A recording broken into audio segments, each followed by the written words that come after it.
தெய்வ புலவர் திருவள்ளுவர் வைகாசி மாதம் அனுச நட்சத்திரத்தில் அவதரித்தார் என்பது மயிலாப்பூரிலே திருவள்ளுவருக்கு கோயில் இருக்கிறது. கேரள மாநிலங்களிலே பல இடங்களிலே வள்ளுவருக்கு கோவில் இருக்கிறது. இந்த மயிலாப்பூர் திருவள்ளுவர் கோயில் 400 ஆண்டு காலம் பழமையானது. அந்த திருக்கோயிலுடைய வரலாறு, அங்கே இருக்கக்கூடிய சான்றாவணங்கள் இவற்றின் அடிப்படையிலே பார்க்கின்ற பொழுது திருவள்ளுவர் ஒரு முழுமையான சனாதன இந்து தர்மவாதி என்பது அங்க கருவறைக்குள்ள இருக்கக்கூடிய அந்த திருவுருவ சிலை, அது பாத்தீங்கன்னா ருத்ராட்சம் இருக்கும், திருநீர் இருக்கும், பூநூல் இருக்கும். அதே மாதிரி உற்சவர் திருமேனி அதுவும் அப்படிதான் இருக்கும். 500 ஆண்டுகளுக்கு முன்பாக திருவள்ளுவருக்கு சிலை அமைத்து வழிபடுகின்ற முறை இருந்திருக்கிறது. பல இடங்களிலே அப்படி கிடைத்த அந்த தொன்மை சின்னங்கள், திருவள்ளுவருடைய திருவுருவங்கள் முழுக்க முழுக்க சிவசமய சின்னங்களோடு தான் காணப்படுகிறது.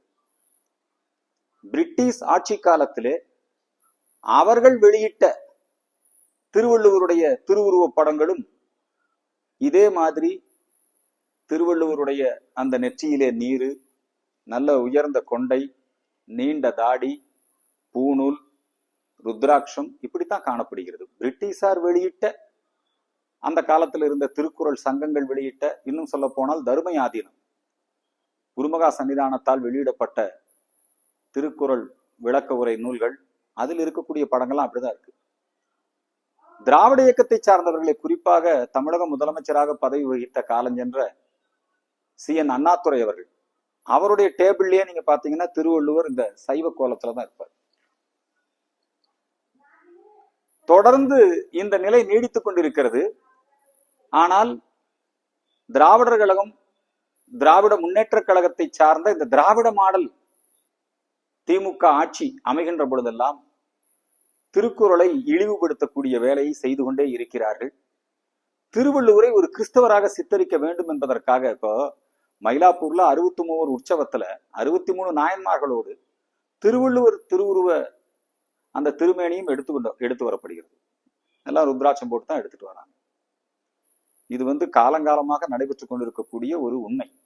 SS வாசன் அவ்வளவு பெரிய நல்ல படம், ஔவையார் திரைப்படம் எடுத்தார். அதுல பாத்தீங்கன்னா திருவள்ளுவர் அந்த தோற்றத்தோடு தான் வருவார். திருவள்ளுவருடைய உருவம் அப்படித்தான் இருந்தது. திமுக ஆட்சிக்கு வந்த பிறகு அல்லது திமுக ஆட்சிக்கு முன்பாகவே 1959 என்று நினைக்கின்றேன், அந்த நேரத்திலே திரு வேணுகோபால் சர்மா, எனக்கு பெயர் சரியாக சாமிநாத சர்மா அல்லது வேணுகோபால் சர்மா, அவருடைய முயற்சியிலே எல்லோருடைய வேண்டுகோளை ஏற்று திருவள்ளுவருக்கு ஒரு வெள்ளை ஆடை அணிவித்து இப்படி ஒரு தோற்றத்தை வரைந்தார்கள். அதை திமுக ஆட்சி காலத்துல 60க்கு பிறகு 67ல திமுக ஆட்சிக்கு வருது. திமுக ஆட்சிக்கு பிறகு அண்ணாதுரை அவர்களுக்கு பிறகு திரு கருணாநிதி அவர்கள் ஆட்சி பொறுப்புக்கு வந்த பிறகு அவர் என்ன பண்றாருன்னா, இந்த படத்தை அரசாங்கத்தால் அங்கீகரிக்கப்பட்ட படமாக திருவள்ளுவர் படத்துக்கு வெள்ளை ஆடை, இந்த கிறிஸ்துவ பாதிரியார்கள் போடுற அங்கி மாதிரி போட்டு வெள்ளை ஆடை அணிவித்து திருவள்ளுவருக்கு இவங்க தான் ருத்ராட்சத்தை நீக்கி திருநீர் இல்லாம திருவள்ளுவரை சித்தரித்தார்கள். நாம யாரும் போய் திருவள்ளுவரை சைவராக்க வேண்டியவோ அல்லது வைணவராக்க வேண்டிய அவசியமோ இல்லை. நீண்ட காலமா திருக்குறள் உலக பொதுமறை. புத்த சமயத்தை சார்ந்தவர்கள் திருக்குறளை தங்களது சிந்தனைகளை ஒத்திருக்கிறது, தங்களது கொள்கைகளை ஒத்திருக்கிறது என்று சொல்லுகிறார்கள். சமண சமய நூல் என்றெல்லாம் வாதிடுகிறார்கள். எல்லா மதத்தை சார்ந்தவர்களுக்கும் பொதுவான, அதனாலதான் உலக பொதுமறை என்று நாம் சொல்லுகிறோம். ஆனா திருவள்ளுவருடைய உருவத்திற்கு போய் முத வெள்ளையாடை அணிவித்து அவரை கிறிஸ்தவராக மாற்றுகின்ற அந்த முயற்சிக்கு துணை போனது திமுக அரசு, குறிப்பாக திரு கருணாநிதி அவர்கள் தான். திருக்குறளுக்கு அவர் செய்த துரோகம், திருவள்ளுவருக்கு செய்த துரோகம். அவருடைய ஆட்சி காலத்துல இந்து சமய அறநிலையத்துறை நிர்வாகம் செய்யக்கூடிய மயிலாப்பூர் திருவள்ளுவர் கோயில் இந்து சமய அறநிலையத்துறை தான் நிர்வாகம் செய்கிறது. அங்க பூரா பாத்தீங்கன்னா திருவள்ளுவருக்கு ருத்ராட்சம் தான் போட்டிருக்கிறாங்க. வள்ளுவன், வாசகி, இந்த திருவுருவ சிலைகள் எல்லாம் இருக்குது. திருவள்ளுவர் குறித்த பல்வேறு விதமான செய்திகள் அங்கிருந்து தான் எடுத்துக்கிறாங்க. ஆனால் திராவிட முன்னேற்ற கழகம் ஆட்சி பொறுப்பில் இருக்கிற பொழுது திருவள்ளுவர் ஆண்டை அவர்கள் திருவள்ளுவர் ஆண்டுன்னு முதல்ல பின்பற்ற துவங்கினார்கள். அதனை தொடர்ந்து திராவிட முன்னேற்ற கழகம் ஆட்சி பொறுப்புல வந்த பிறகு அவங்க திருவள்ளுவர் ஆண்டுன்னு டைரி, கேலண்டர் எல்லாம் வெளியிட்டாங்க. எம்ஜிஆர் அவர்கள் உலகத்தமிழர் மாநாடு நடத்தி முடித்த பிறகு திருவள்ளுவர் ஆண்டு என்பதை நடைமுறைக்கு கொண்டு வந்தார். கிறிஸ்துவருக்கு ஒரு 31 ஆண்டுகளுக்கு முன்பாக திருவள்ளுவருடைய அவதாரம் என்பது எல்லோராலும் ஒப்புக்கொள்ளப்பட்ட ஒரு விஷயம். ஆனா திமுக தொடர்ந்து இந்த தெய்வநாயகம்னு ஒரு புலவர்ல பாதிரியார், மதபோதகர், அவரு, அவங்க மக தேவகலா, இவங்க எல்லாம் சேர்ந்து தொடர்ந்து திருக்குறளை ஒரு கிறிஸ்துவ நூலாக்க முயற்சித்துக் கொண்டே இருக்கிறார்கள். ஈவேராவை பொறுத்தவரை, திராவிடர் கழகத்தை பொறுத்தவரை திருக்குறள் என்பது ஒரு ஆரிய நூல், அது வைதிக நூல், பார்ப்பன அடிமை சிந்தனை கொண்ட நூல், ஆரிய அடிமை திருவள்ளுவன். இன்னும் சொல்ல போனா திருக்குறள் மேல அவங்களுக்கு எவ்வளவு கோபம்னா, திருக்குறள் தங்கத்தட்டில் வைக்கப்பட்ட மலம், இப்படி எல்லாம் ஈவேரா மிக மோசமாக திருவள்ளுவரை, திருக்குறளை திட்டியிருக்கிறார். அவங்க உடனே ஆதாரங்களை எடுத்து சொல்லுவாங்க. ஈவேரா திருக்குறள் வகுப்பு நடத்தினார். ஈவேரான தமிழறிஞரா திருக்குறள் வகுப்பு நடத்துறது? தமிழை காட்டு முன்னாடி மொழின்னு சொன்னவர் அவர். ஆனாலும் இந்த திராவிடர் கழகம் மற்றும் பாதிரியார்கள் இவங்கெல்லாம் இணைந்து எப்படியாவது இந்த திருக்குறளை ஒரு கிறிஸ்தவ நூலாக மாற்றிவிட வேண்டும் என்பதற்காக அந்த காலத்துல ஆர்ச்சி பிஷப் அருளப்பா மூலமாக ஜான் கணேஷ் ஐயர்னா எவனோ ஒருத்தன் புதுசா மதம் மாறினவனை வச்சு போலி ஓலைச்சுவடியெல்லாம் தயார் பண்ணி அந்த நேரத்துல அது காவல்துறையால் கண்டுபிடிக்கப்பட்டு வழக்கு போடப்பட்டு தண்டனை எல்லாம் கிடைத்திருக்கிறது. ஆனாலும் இந்த தெய்வநாயகம், தேவகலா இவங்க தொடர்ந்து திருக்குறளை ஒரு கிறிஸ்துவ நூல் என்று சொல்லிக்கொண்டே இருக்கிறார்கள். அது ஒரு இந்து சமய நூலா இருக்கட்டும், சைவ சமய நூலா இருக்கட்டும், நிச்சயமா அது கிறிஸ்துவ சமய நூல் கிடையாது. முஸ்லிம்கள்ல கூட ஒருத்தர் எழுதினாரு, உலக பொதுமறை என்று திருக்குறளை சொல்லக்கூடாது, குரான் தான் உலக பொதுமறை, உலகத்தில் இருக்கிற எல்லாரும் ஏத்துக்கிட்டாங்க. அதுக்கு முன்னுரை எழுதுனது எங்காடு கருணாநிதி, இந்த அன்பழகன், நெடுஞ்செழியன், இவங்கெல்லாம் முன்னுரை எழுதினாங்க. உலக பொதுமறை திருக்குறான் தான். திருக்குறள்ல மாமிசம் உண்ணக்கூடாது, கொல்லான் புலால் மறுத்தானை கைகூப்பி எல்லா உயிரும் தொழும் அப்படின்னு வந்திருக்குது. அதனால அது எல்லாரும் கல்லுண்ணாம எல்லாரும் பின்பற்ற முடியாது. இதனால உலக பொதுமறைங்கிறது குரான் தான் அப்படின்னு சொல்லி எல்லாம் அவங்க முன்னுரையெல்லாம் கொடுத்துருக்குறாங்க முஸ்லிம்களுக்கு. எப்படியாவது திருக்குறளை ஒழிச்சு கட்டணும். ஏன்னா திருக்குறள் இந்து தர்மத்தை, சனாதன தர்மத்தை வலியுறுத்தக்கூடிய ஒரு நூல், கடவுள் வாழ்த்தோடு துவங்கக்கூடிய ஒரு அற்புதமான நீதி நூல். ஆனா இவங்க தொடர்ந்து இதை பண்ணிட்டே இருக்கிறாங்க. இந்த திராவிட மாடல் கவிஞர் கருணாநிதிக்கு ஜால்ரா கவிஞர், இப்ப மு க ஸ்டாலினுக்கு ஜால்ரா கவிஞர் வைரமுத்து, அவர் ஏற்கனவே தமிழ்தாய் ஆண்டாளை மிக கேவலமாக விமர்சித்தவர். தினமணியிலே தமிழாற்று படை என்று எங்களுடைய நாவுக்கரசரை குறித்து, பாரதியாரை குறித்தெல்லாம் அவர் அவங்க எல்லாம் கூட ஈவேரா கிட்ட பாடம் படிச்சாங்க. வள்ளலார் ஈவேரா கிட்ட படிச்சுதான் அவருக்கு அந்த சிந்தனை வந்ததுங்கிற மாதிரி எல்லாம் எழுதுவார் இந்த ஆளு வைரமுத்து. அப்படி எழுதும்போது ஆண்டாளை மிக கேவலமாக, தரக்குறைவாக விமர்சித்து எழுதினார். கடுமையான எதிர்ப்பு வந்தது. அதுக்கு எல்லாம் திமுக காரனால முட்டு கொடுத்தான். அப்புறம் மன்னிப்பு கேட்கணும், மனம் முன்பிட்டு இருந்தா மன்னிப்பு கேட்போம் எல்லாம் சொல்லிட்டு இருந்தார். இன்னும் வைரமுத்து ஆண்டாள் குறித்து தெரிவித்த கருத்து, இவர் தமிழ் ஆற்றுப்படை அல்ல, தமிழை அகற்றக்கூடிய படை, தமிழை கிறிஸ்துவ மொழியாக மாற்றக்கூடிய ஒரு சதிகாரன் இந்த வைரமுத்து. அவன் இந்த தெய்வநாயகத்துக்கு திருமாவளவன் போய் கலந்துகிட்டாரு.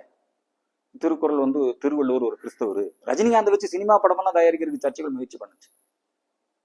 இது சம்பந்தமான நிறைய ஆதாரங்கள், ஆவணங்கள்லாம் நான் கொடுத்துருக்கிறேன். இதை யாரும் திராவிட கழகத்துக்காரன் மறுக்க முடியாது. கிறிஸ்துவ பாதிரிமார்கள் வேண்டும் என்று உள்நோக்கத்தோடு வள்ளுவரை கிறிஸ்துவர் ஆக்கிடணும். அதுக்கு வைரமுத்து இப்ப ஜால்ரா போடுறாரு. இந்த வைரமுத்து அனுஷ நட்சத்திரத்துலதான் இந்த விழா கொண்டாடப்படுகிறது. மறைமலையடிகள் துவங்கி ஏன் அண்ணாதுரையா அனுஷ நட்சத்திரத்துலதான் திருவள்ளுவர் தினம் கடைபிடிச்சிருக்கிறார். கருணாநிதி காலத்துல ஏற்பட்ட பிறழ்வு, அதை வைரமுத்து அப்படியே ஜால்ரா அடிக்கிறாரு. வைகாசி அனுசம் திருவள்ளுவருக்கு விழா கொண்டாடுகிறார்கள். ஆளுநர் மாளிகையில ஐயோ வள்ளுவருக்கு காவி படம் போட்டு வெளியிட்டாங்க, உனக்கேன் கஷ்டம், வெள்ளை போட்ட போது நீ ஏன் துடிக்கல? சனாதன தர்மத்தை அழிக்க வேண்டும் என்கின்ற ஒற்றை நோக்கத்தோடு செயல்படுகின்ற இந்த வைரமுத்துவுக்கு கடுமையான கண்டனத்தை தெரிவித்துக் கொள்கிறோம். நிச்சயமாக நாங்கள் அறத்தின்படி நடப்பவர்கள். அறம் பொருள் இன்பம் வீடு பேறு தர்ம அர்த்த காம மோட்சம், அறத்துப்பாலின்படி உங்களுக்கு தக்க பாடம் புகட்டுவோம், எச்சரிக்கின்றோம். வைரமுத்துவிற்கு வன்மையான கண்டனத்தை தெரிவித்துக் கொள்கிறோம். தொடர்ந்து சனாதன இந்து தர்மத்தை, தமிழை, தமிழ் தாயை, ஆண்டாளை, திருவள்ளுவரை இழித்து பழித்து இதையெல்லாம் தாண்டி உங்களுக்கு கருத்து வேறுபாடு பிஜேபியோடு இருக்கட்டும், உங்களுக்கு கருத்து வேறுபாடு இந்து மக்கள் கட்சியோடு இருக்கட்டும், உங்களுக்கு கருத்து வேறுபாடு கவர்னரோடு இருக்கட்டும், உங்களுக்கு என்ன கருத்து வேறுபாடு? ஏன் திருநீற்றை இழிவுபடுத்துகிறீர்கள்? திருநீற்றினுடைய பெருமை உங்களுக்கு தெரியுமா? திருநீர் தான் தமிழனுடைய அடையாளம், ருத்ராட்சம் தான் தமிழனுடைய அடையாளம். உலகெங்கிலும் இருக்கக்கூடிய கோடான கோடி சிவபக்தர்கள் ருத்ராட்சத்தை சிவ சின்னமாக போற்றுகிறார்கள். அந்த ருத்ராட்சத்தை இன்னும் ருத்ராட்ச உருட்டுன்னு எழுதுற நீ, ஒன்ன மாதிரி உருட்டல் கவிஞனா நீ? கவிதைக்கு பொய்யழகு என்று சொல்லி இந்த நாட்டு மக்களை ஏமாற்றி கொண்டிருக்கக்கூடிய, பல பெண்களை ஏமாற்றிய ஒரு அருவருக்கத்தக்க பிறவி நீ திருநீற்றையும் நம்முடைய ருத்ராட்சத்தையும் இழிவுபடுத்தியது எங்களுடைய சிவ சின்னங்களை இழிவுபடுத்தியது. நீ கவர்னர் என்ன வேணா பேசிக்கோ, பிஜேபி என்ன வேணா பேசிக்கோ, அர்ஜுன் சம்பத்தை கூட என்ன வேணா பேசிக்கோ. நீற்று மேனியர் மேல்பட்ட காற்றும் கொள்ள நில்லா அமனர் என்று சொல்கிறார் ஞானசம்பந்த பெருமாள். மந்திரமாவது நீரு, வானவர் மேலது நீரு, சுந்தரமாவது நீரு. திருநீற்றுப்பதிகம் பாடித்தான் தமிழை மீட்டோம், சைவத்தை மீட்டோம். இந்த திருநீற்றை நீ இழிவுபடுத்துகிறாய் இல்லையா? எதுக்கு வள்ளுவருக்கு திருநீர் பூசினா, எதுக்கு வள்ளுவருக்கு உத்ராட்சம் போட்டீங்க? அது எங்க சௌரியம், உனக்கு என்ன? நாங்கள் நம்புகிறோம், பௌத்தன் நம்புகிறான், சமணன் நம்புகிறான். அப்பொழுதெல்லாம் கேள்வி கேட்காத நீ, கருணாநிதி அவர்கள் வெள்ளை உடை போர்த்தி ருத்ராட்சத்தை நீக்கி, பூநூலை நீக்கி, திருநீற்றை நீக்கி ஒரு வள்ளுவர் படத்தை கொண்டு வந்து எல்லோரையும் பின்பற்ற வேண்டும் என்று அரசு உத்தரவு பிறப்பித்த போது, திருக்குறளை தங்கத்தட்டில் வைத்த மலம் என்று ஈவேரா சொன்ன போது அமைதியாத்தான இருந்த நீ, உனக்கு என்ன கேடு? இப்போ எதற்காக நீ இந்த மாதிரி பேசுற? பாருங்க, எங்களை கூட ஏகவசனத்துல பேச ஆரம்பிச்சிட்டேன். வைரமுத்து, நாவடக்கம் வேண்டும். நீங்க ஏதோ ஜால்ரா தட்டுங்க, திமுக கொடிபிடிங்க. ஆனால் திருநீற்றை இழிவுபடுத்தியது, ருத்ராட்சத்தை இழிவுபடுத்தியது ஒருபோதும் ஒப்புக்கொள்ள முடியாது. இதற்கு ஜனநாயக வழியில தான். நாங்க ஒண்ணு 8000 சமணர்களை கழுவேத்தின மாதிரி உங்களை போய் கழுவேத்த போறதில்லை. நிச்சயமாக உங்களுக்கு இந்த ஜனநாயக வழியிலே தக்க பாடம் போட்டுவோம் என்று எச்சரிக்கின்றோம். வைரமுத்துவிற்கு எங்களுடைய வன்மையான கண்டனத்தை தெரிவித்துக் கொள்கிறோம். தமிழகமெங்கும் ஒரு நாள் முழுமையாக திருநீற்றுப்பதிகம் பாராயணம் செய்வோம் என்பதை சொல்லி வைரமுத்துவிற்கு கண்டனத்தை தெரிவித்து, திருநீற்றின் பெருமை காப்போம், சிவச்சின்னமாம் ருத்ராட்சத்தின் பெருமை காப்போம் என்று சொல்லி நிறைவு செய்கிறேன். தென்னாடுடைய சிவனை போற்றி, எந்நாட்டவர்க்கும் இறைவா போற்றி.